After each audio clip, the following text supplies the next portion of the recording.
반갑습니다. 함께 나눌 말씀 계속해서 레위기 이제 다 와가죠. 21장, 21장 전체지만 1절부터 9절까지 한번 제가 읽겠습니다. 여호와께서 모세에게 이르시되 아론의 자손 제사장들에게 말하여 이르라.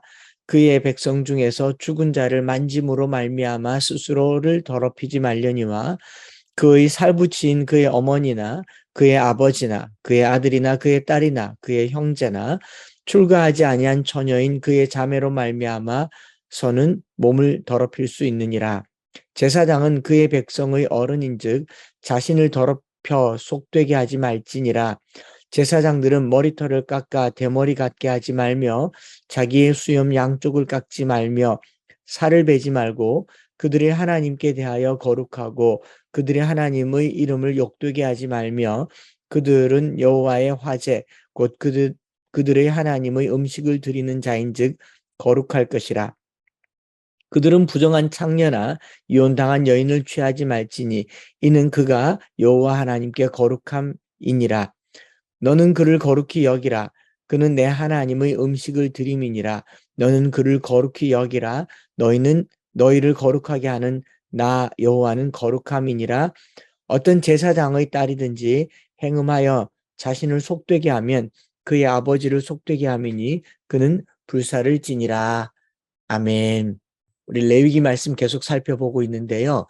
지난번까지 레위기 20장은 18장, 19장, 20장은 한 묶음인데 모두 일반 백성들, 가나안 땅에 들어간 모든 이스라엘 백성들의 거룩한 삶, 애굽과 가나안의 가증한 풍속이 18장과 20장에 있고 그 안에 거룩한 백성으로 살아가야 할 내용을 19장에 담고 있으면서 이웃 사랑하는 것, 자기 몸과 같이 사랑하는 것, 하나님 사랑하는 것, 안식일을 지키는 것, 이런 것들을 거룩한 삶이다라고 말하면서 기억나시겠지만 20장에 이스라엘 백성들이 거룩해야 할 이유는 그 백성들의 구원을 위한 것일 뿐만 아니라 그 땅을 고치시는 하나님의 역사다라는 거죠. 아담과 하와가 범죄함으로 땅이 저주를 받았지 않습니까? 또 하나님께서는 반대로 아담과 하와의 후손인 우리를 구원함으로 땅을 저주받은 땅을 속량하는 것도 하나님의 계획 속에 있기 때문에 하나님의 백성은 그 땅에 살면서 거룩을 유지해야 하는데 오늘 우리가 읽은 본문 21장과 22장은 그 이스라엘 모든 백성들 속에서 제사장들에게 요구하는 거룩에 관한 말씀입니다. 우리는 제사장들이 아니니까 괜찮은가? 그렇지 않죠. 베드로전서 2장에서는 너희는 택하신 백성이요 거룩한 나라요 제사장 나라라고 얘기하지 않습니까? 오늘 우리가 이 땅에서 제사장과 같이 살아가기 위해서 어떤 거룩을 추구해야 하는가를 21장과 22장에서 말하고 있는데 4절에 보면 제사장은 그 백성의 어른인즉 자신을 더럽혀 속되게 하지 말지니라 라고 얘기합니다. 아론 자손들을 포함한 모든 제사장들은 백성들보다 밖으로 노출되어 있고 또 지도자로 앞서 있기 때문에 더 거룩해야 된다라고 얘기를 하고 있죠. 우리 그리스도인들에게도 그런 신분에 대한 거룩에 대한 부담을 하나님께서 주셨지 않습니까? 그런데 그 내용들을 살펴보면 먼저는 장례와 관련해서 가족을 장례를 치르는 것을 제외하고는 죽은 시체와 접촉하지 못하도록 하고 있는 내용들. 1절에 보면은 그 백성 중에 죽은 자를 만짐으로 말미암아 스스로를 더럽히지 말라라고도 말하고 또 죽은 자를 슬퍼하거나 애도하는 것도 제한적이죠. 5절에 보면 머리털을 깎고 대머리처럼 하지 말고 수염 양쪽을 깎지 말고 살을 베지 말고 하나님께 거룩하라라고 얘기를 합니다. 머리 자르는 것도 함부로 하지 못하게 하고 전 머리 잘랐는데 오늘 이것도 거룩하지 않는 건가? 이런 생각을 하게 되죠. 조금 더 살펴보면 결혼에 있어서도 하나님께서 요구하시는 요구 조건이 상당히 제한적입니다. 부정한 창녀나 이혼당한 여인을 취하지 말라. 요즘 시대에 이런 표현은 상당히 불편하고 듣기가 부담스럽습니다. 이런 부담스러운 내용들을 더 살펴보면 9절에는 제사장의 딸이든지 행음하여 자신을 속되게 하면 아버지를 속되게 하미니 또 불살라라 이렇게 얘기합니다. 굉장히 부담스럽죠. 또 우리가 읽지 않았지만 더 나가서 보면 10절과 11절에 보면 부모의 장례식에도 참여하지 못하도록 자기 형제 중 관유로 부음을 받고 위임이 되어서 예복을 입은 대제사장은 머리를 풀지 말고 옷을 찢지 말고 시체에 가까이 하지 말고 부모로 말미암아 더러워지지도 말게 하는 내용인데, 이게 제사장의 거룩과 무슨 상관이 있는가 궁금하게 되지 않을 수가 없죠. 이런 본문을 열심히 묵상해 왔던 까닭에 우리 한국교회에서는 목회자 자녀들이 엄청난 상처를 받게 되지 않았습니까? 저희 집에도 똑같은 경우로 아들과 딸이 있는데 성도들이 우리 아이들을 어떻게 볼까를 저는 항상 저희 집 아들, 딸에게 너 목사 딸이 그러면 어떡하냐, 너 목사 아들이 그러면 어떡하냐, 이런 부담들로 자녀들의 신앙 성장에 오히려 저해가 되었던, 소위 말해서 PK라고 하죠. 목회자 자녀들은 언제든지 말과 행동과 옷 매무새에 신경을 써야 되는, 이거 신앙생활과 관계가 없잖아요.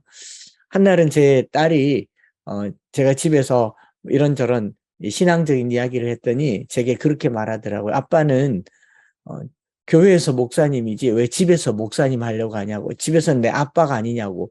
너무 충격이 오더라고요.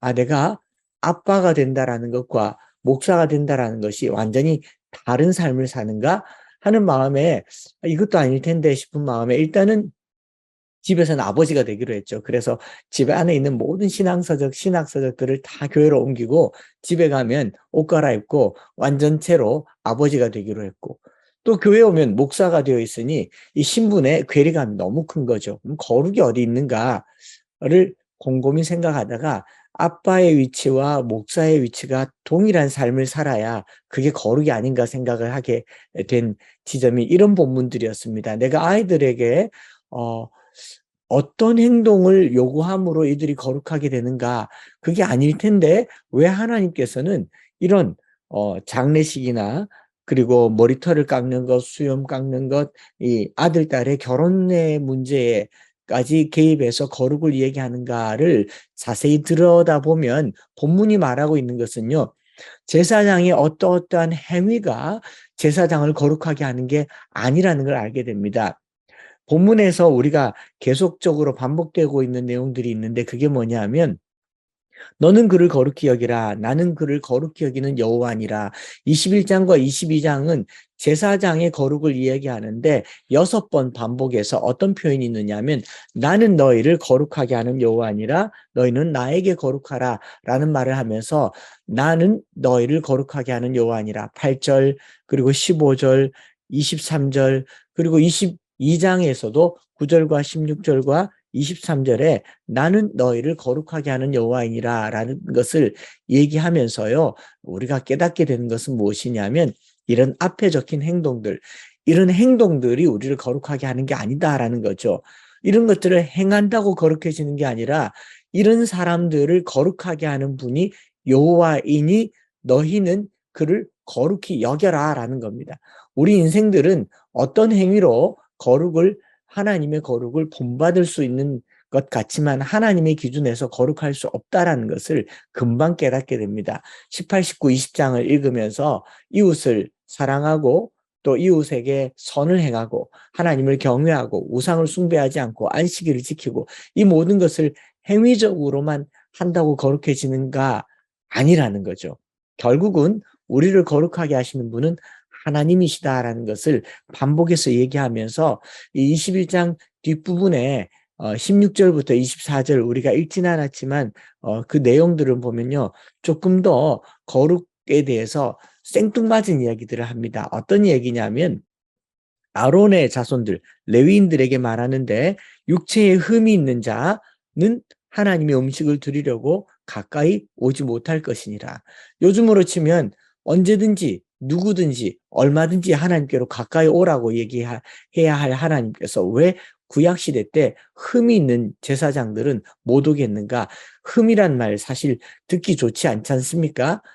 히브리 말로도 뭄이라고 얘기하는데 그 흠에 대해서 17절 이후로 말하는데 좀 읽기도 불편한 내용들입니다. 맹인, 다리 저는 자, 코가 불완전한 자, 지체가 더한 자, 발 부러진 자, 손 부러진 자, 등 굽은 자, 키 못 자란 자, 눈에 백막이 있는 자, 습진이나 버짐이 있는 자, 고환 상한 자. 그러면 1절부터 15절까지의 이 결혼 관계, 가족 관계, 신체적인 부분들을 가지고 거룩을 얘기했다면 이제는 선천적이거나 육체의 질병을 가지고 거룩하지 않으니 하나님께 나오지 말라. 이거는 앞에 레위기 19장에 귀먹은 자를 저주하지 말며 맹인 앞에 장애물을 놓지 말고 내 하나님을 경외하라. 이 말씀과 너무 상치되지 않습니까? 장애인들을 배려하고 돌보는 하나님이신 줄 알았는데 제사장들에게 이건 또 무슨 말인가? 제사장이니까 조금 더 높은 수준 높은 삶을 살아야 되는가 생각을 하기가 쉽습니다. 그런데 조금 전에 말씀드린 것처럼요. 제사장이든 백성이든 그들을 거룩하게 하는 분은 하나님이지 우리의 흠없는 행동이 아니라는 것을 알게 되죠. 이 육체의 흠을 곰곰이 생각해 보면 알 수 있습니다. 18절에 흠이 있는 자라고 얘기하는 이 맹인, 다리 저는 자, 코가 불완전한 자, 지체가 다한 자, 사실 살펴보면 한 12가지가 나와 있는데 제사장의 거룩을 말하는 것 같아 보이는데 그 내용은 거룩할 수 없는 부정을 더 많이 이야기하고 있죠. 오늘 교계에서 목회자들에게 성직자, 거룩한 직분, 강단에서 말하는 사람, 주의 종 이런 것들을 얘기하지만 사실 뚜껑 열어보면 목회자들도 똑같이 다리 절 수 있고 습진이 생길 수가 있고 버짐이 있을 수가 있고 눈에 백막이 있을 수가 있고 키 못 자란 자가 있을 수가 있지 않겠습니까? 이런 모든 흠들을 결론적으로 얘기하는 말씀드렸던 이 반복되는 8절, 15절, 23절, 22장 9절, 16절에 나와 있는 나는 너를, 너는 그들을, 나는 그 음식을, 나는 그들을 거룩하게 하는 여호와니라 라는 겁니다. 결국 거룩이라고 하는 것은 구약의 율법 시대 때도 마찬가지로 그들의 행위나 어떤 선한 삶의 결과나 종교적인 열정으로 거룩하게 되는 도덕적인 수준이나 목표가 아니라는 거죠. 결국 거룩은요, 하나님께서 부여하는 하나님의 선언이고 지위인 것입니다.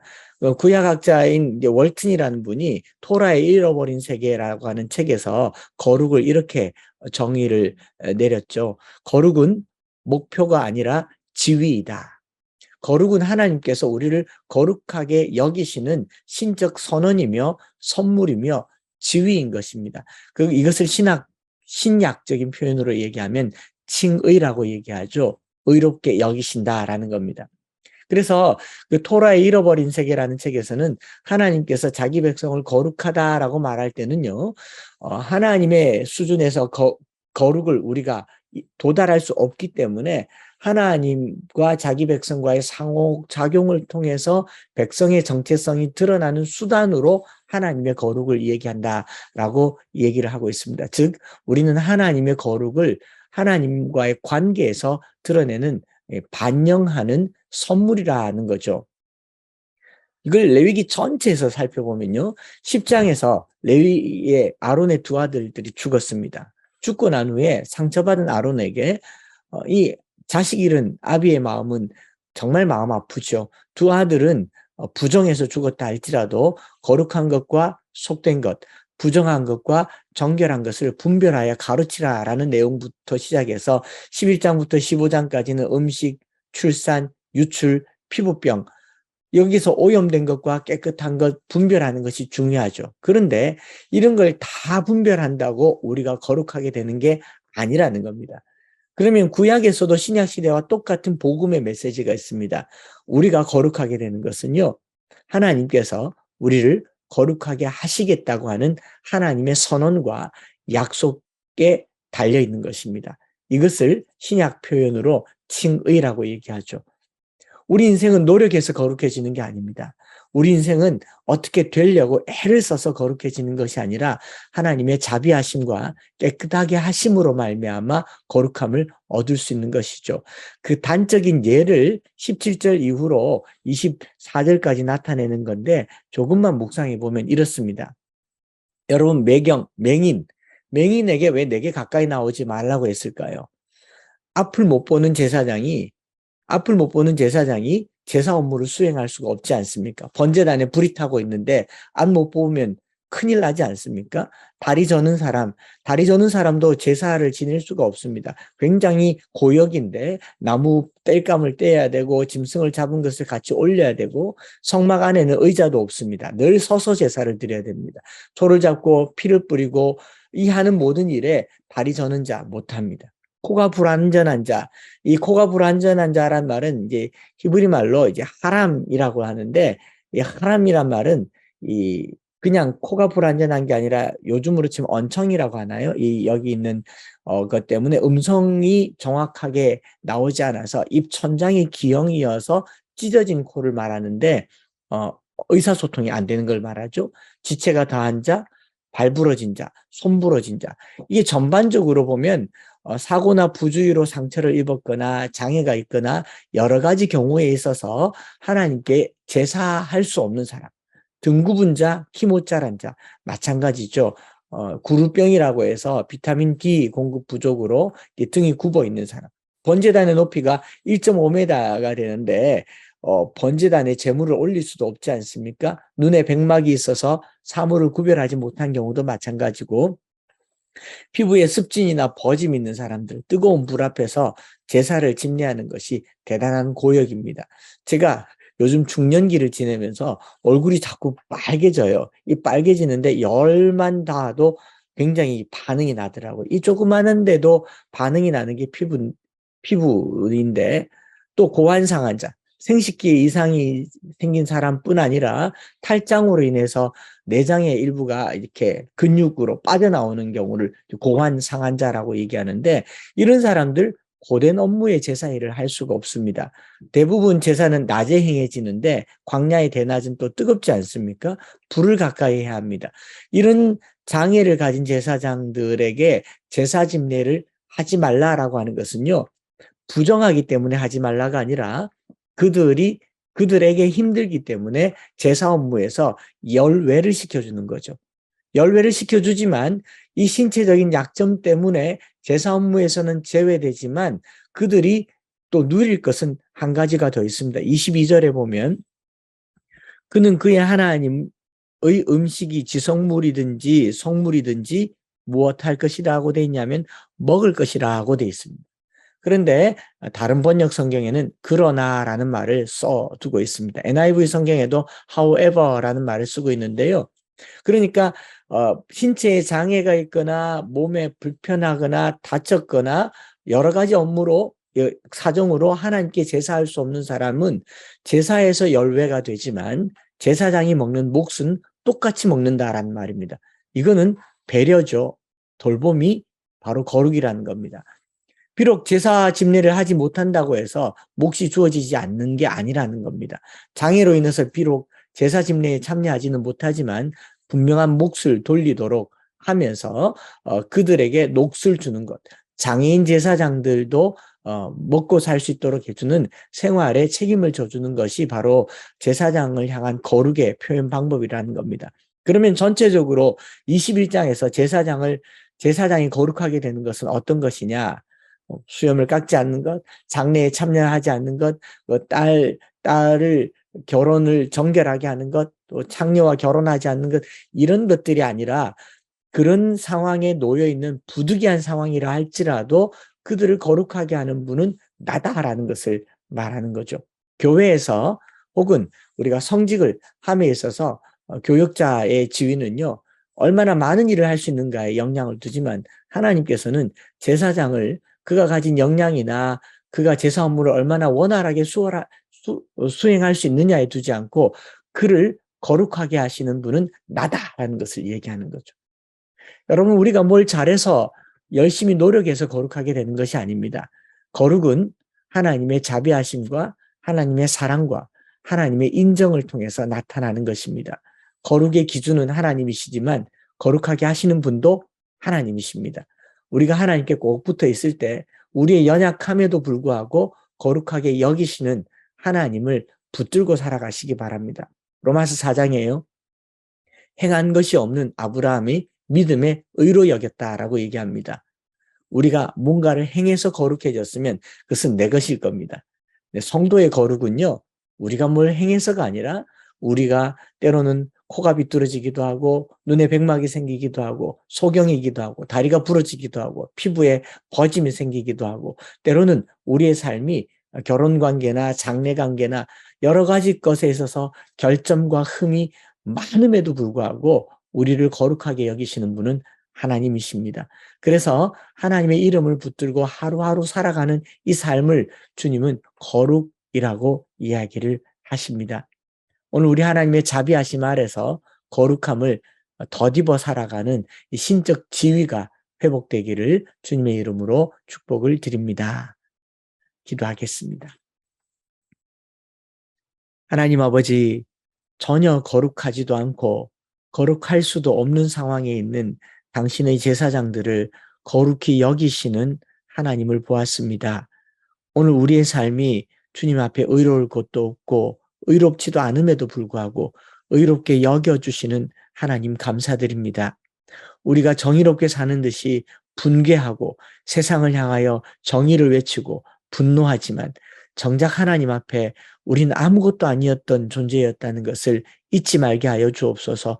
우리를 거룩히 여기시고 우리를 거룩히 만드시고 우리를 긍휼히 여기시는 하나님의 자비하심으로 오늘 하루를 살게 하시고 이 긍휼과 거룩과 배려가 흘러 이웃에게 흘러가는 이 하루가 되게 하여 주옵소서. 주님께 감사를 드리며 주 예수 그리스도의 크신 은혜와 아버지 하나님의 놀라우신 사랑하심과 성령 하나님 위로교통 충만 역사하심이 하나님으로부터 흘러나와 거룩히 여기시고 또 이 세상을 거룩히 만들어 가시는 하나님 의지하고 하나님의 자비하심으로 이 하루를 살아가는 사랑하는 모든 형제 자매들 머리 위에 이제로부터 영원토록 함께 하시기를 축원하옵나이다. 아멘.